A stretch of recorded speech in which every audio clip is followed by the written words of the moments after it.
Now at 6, the Joplin Police Department's increasing its patrol for now. We'll explain why. Plus, how a Southwest Missouri business is celebrating law enforcement and concerns about a Missouri House bill to allow concealed carry in public transportation and churches. The 4 states' most watched news starts now. The Joplin Police Department has extra patrol officers on the roads today watching for impaired drivers. This is KOAM News at 6. I'm Dow Quick. Police are especially vigilant on this April 20th. 420 is often associated with cannabis use. KOAM's Amber Jenkins spoke to Joplin Police Department and a local defense attorney about marijuana DUIs. Today, going forward for several days, a contingent of extra officers that are on the street that are specifically targeting impaired drivers. Joplin Police Department wants to remind you that driving while high is dangerous and illegal. It isn't just related to alcohol. It could be marijuana use, it could be methamphetamine, it could be prescription drugs. There's a number of different things that could put an individual in an intoxicated condition. Breathalyzers are usually the go-to when it comes to identifying how intoxicated someone is on alcohol. However, there are some issues when it comes to marijuana.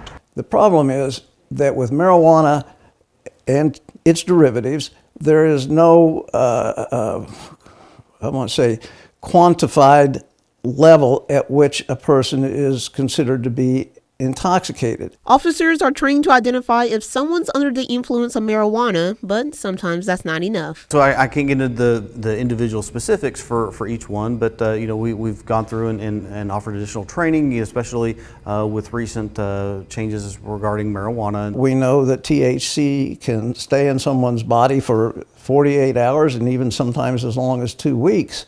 So the mere presence of THC doesn't really establish that someone is intoxicated on THC or that they're impaired by THC. If you're arrested for DUI, it could cost you a pretty penny, even if it's your first time. The actual economic cost could be anywhere from probably starting at about $2,500 up to, the sky's the limit. Reporting in Joplin, Amber Jenkins, KOAM News. Captain William Davis says there are options for getting home when you're intoxicated through ride shares, taxis, or you can walk. Black Rain Ordnance in Neosho, Missouri today celebrated law enforcement with a day out on the shooting range. The firearms business is one of the largest manufacturers in Neosho. Every 3 or 4 months, they invite local agencies and law enforcement officers to check out the facilities and see how they manufacture firearms.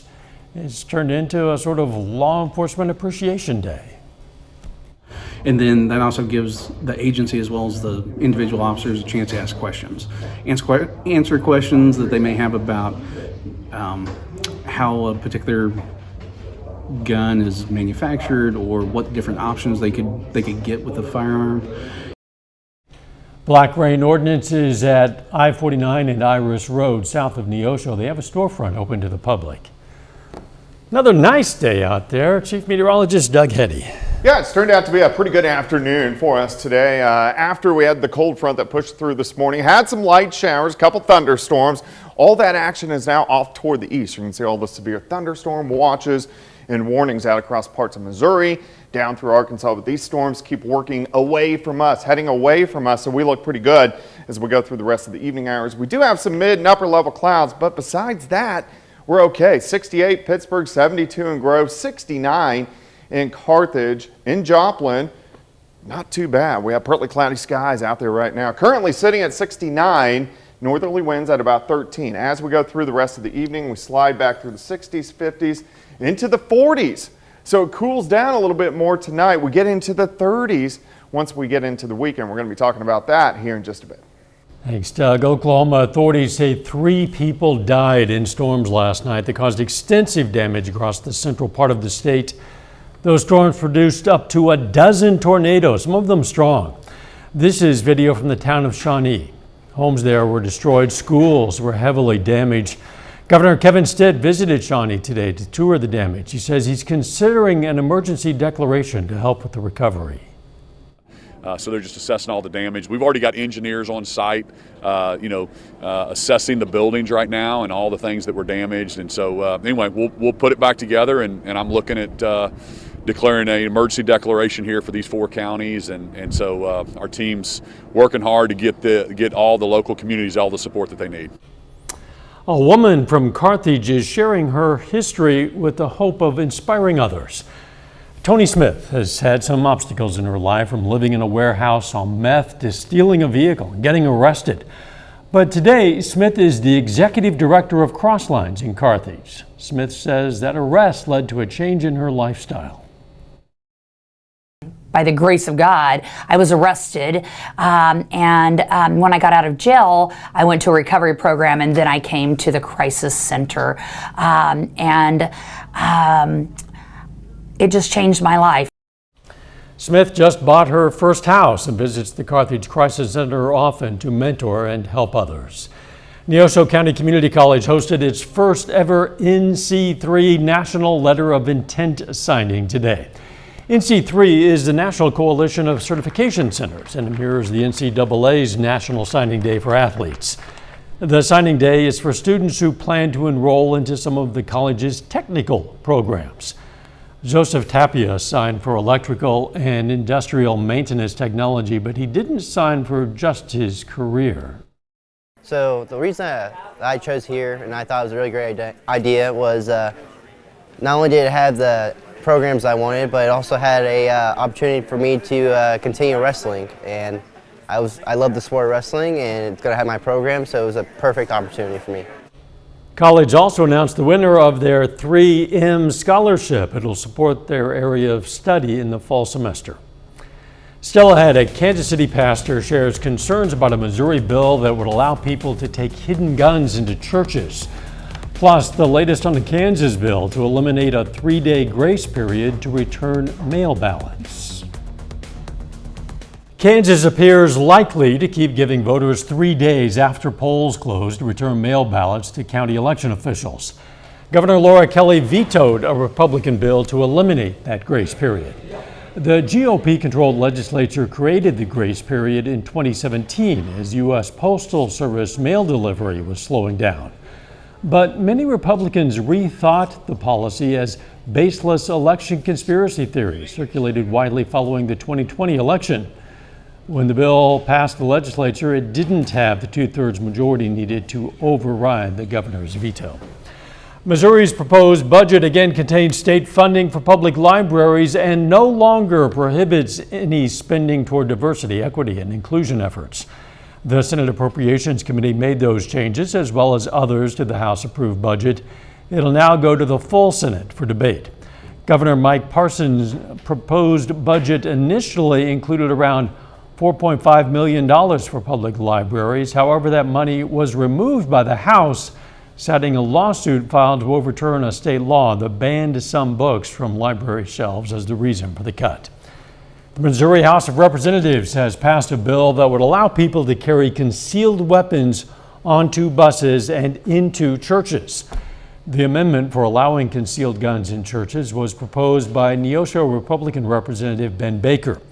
Reporter Nathan Vickers explains what's driving the push for expanded gun freedoms and how it could impact places of worship.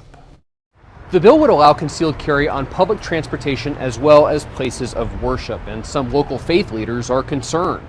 The Epic Church in Independence has been growing and expanding. They now host more than 500 people at worship. And with that comes a focus on security. They have a volunteer team that monitors safety on Sundays. Some of them are law enforcement or have law enforcement experience. We definitely like when that's the case. Bobby Hawk is the pastor of the church. He says they already have signs posted reminding members that firearms are not allowed inside. He worries that the bill passed by the House this week could have unintended consequences for places of worship, though it does allow individual churches to continue to keep weapons out. God forbid something happen, it's a Wild West show. And there's a lot of people that you have no idea who are carrying, and they pull out a firearm, and they may not even know who the original perpetrator was because they just heard or saw a gunshot, and now it could be very dangerous. And I just don't think it fixes any problems as much as it probably creates some. Concealed carry advocates like Joe Grosso believe that gun owners with CCW permits will follow the law responsibly and could save lives in an emergency situation. People who have their CCW permits are much safer. They know what they're doing when handling their guns because that's what the state requires. And so people with their CCW permits should be considered just that. No firearms or weapons. But Hawk believes guns don't belong in a place of worship. There is a way to try to keep people safe and secure, and I don't think that this legislation creates the best way. The proposed effective date for that bill is going to be August 28th. A little bit later, the Frontenac Raiders baseball team looks to stay undefeated. We're going to hear from them on their hot start. Plus, temperatures are going to start to cool down a bit over the next few days. We're going to look at that coming up.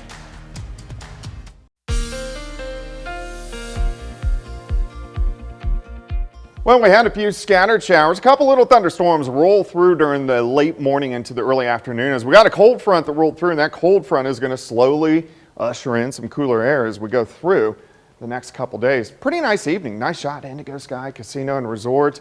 We got a little bit of rain, just not much. Last night we had thunderstorms southeastern Kansas, kind of skirted around Joplin, and then showers and a few thunderstorms in our eastern counties, but we need to get some rain. We need some widespread rain. April's one of our wetter months. We've had not much rain. We've had very scattered events, just not widespread rain across the region. So new drought tracker is out. It comes out every Thursday, and now parts of southwest Missouri are in that dry category.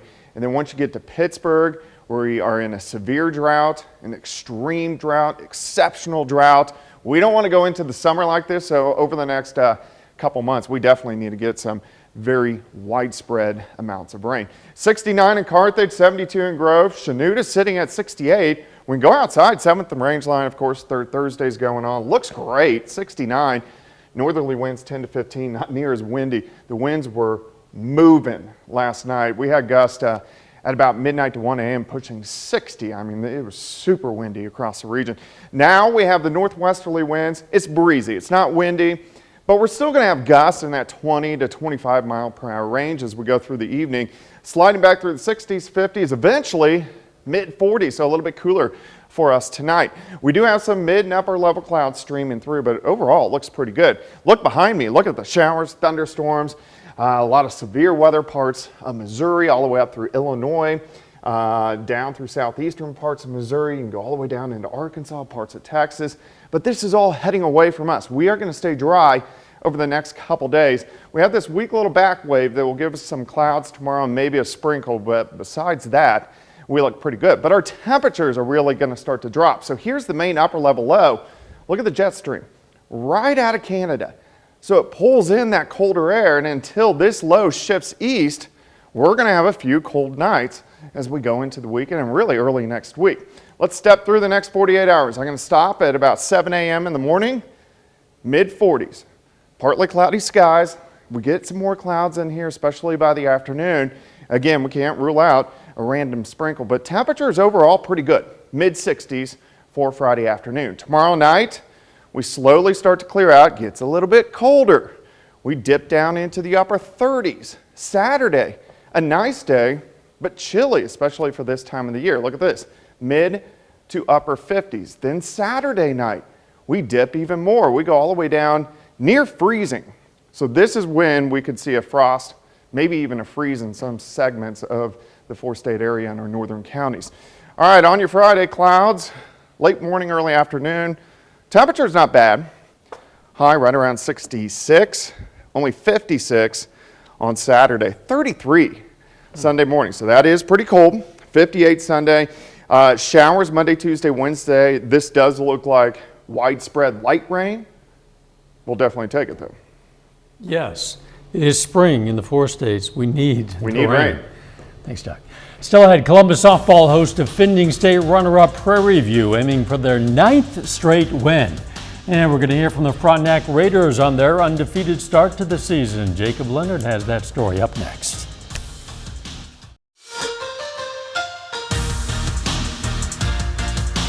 Well, the Columbus Titans are off to a hot start to the softball season. The Titans are 10-1 overall. They've won 8 games in a row after sweeping a doubleheader from Pittsburgh on Tuesday. Now, this afternoon, Columbus remains at home, hosting defending 3A state runner-up Prairie View. That game actually just went final. Titans win another one 8-1. Katie Mooney collects 3 RBIs for the Titans. Columbus is now 11-1 this season. We'll have highlights from this game right here tonight at 10. On the baseball side, the Frontenac Raiders are cruising in the first month of the season. The Raiders are 7-0 to begin their schedule and showing no sign of slowing down.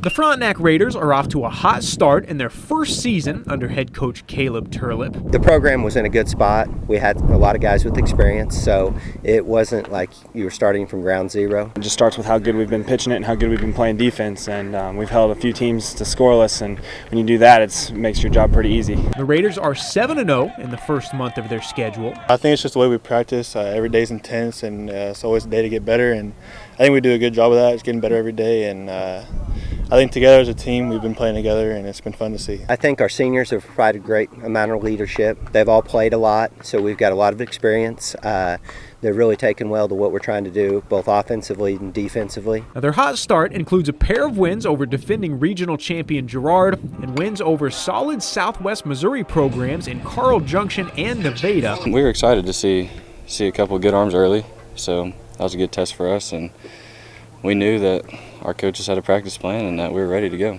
And while they are off to a hot start, some of Frontenac's biggest games are still ahead. I think this last month or so is going to be fun. It's going to be a challenge, and it'll be fun to see how we do. In the next 3 weeks, the Raiders play Chanute, Fort Scott, Webb City, and CNC rival Columbus in a matchup that may decide the CNC league title. It means a lot to win this conference. You know, day in and day out, you face great teams. I don't think there's a better conference top to bottom across the state.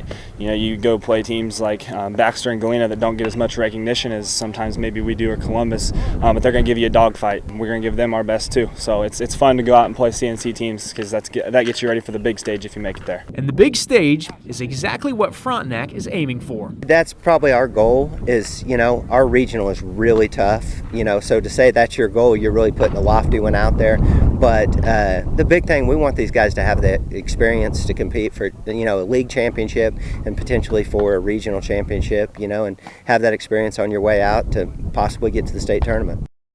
Frontenac is back in action tomorrow on the road for a non-conference doubleheader against Chanute. Now, the Raiders, by the way, are currently 4-0 in the CNC right now, and they are also ranked 9th in the state in Class 3A in the KABC rankings this week. So a lot of good stuff happening for them, but still a long ways to go. Yeah, hot start, though. We'll be right back. Here's a look at what's coming up on KOAM News at 9 on Fox 14. We're going to hear more from the director of Crosslines in Carthage, Tony Smith, on her inspiring story. Plus, Freeman Health System holds a signing day for its graduating nurses. And engineers in California showcased their robots' new skills with a soccer ball. Those stories, a lot more. It's coming up tonight. KOAM News at 9 on Fox 14. After a bit of a wet start, it's turned out to be a pretty pleasant evening, which is nice because Third Thursday is going on in Joplin. It Other is. things. Pretty good evening. Temperatures are going to be dropping back, though, mid-40s later on tonight. Friday looks pretty good, 66, but 37 tomorrow night, 33 Sunday morning. Final sports note. Webb City baseball on the road, on the field right now for a big game against Nixa. They have a lead in the 5th, 7-4. We'll have the latest from that one right here tonight at 10. Very good. Thanks for joining us. We'll see you right back here for KOAM News at 10. Let's make it a great evening.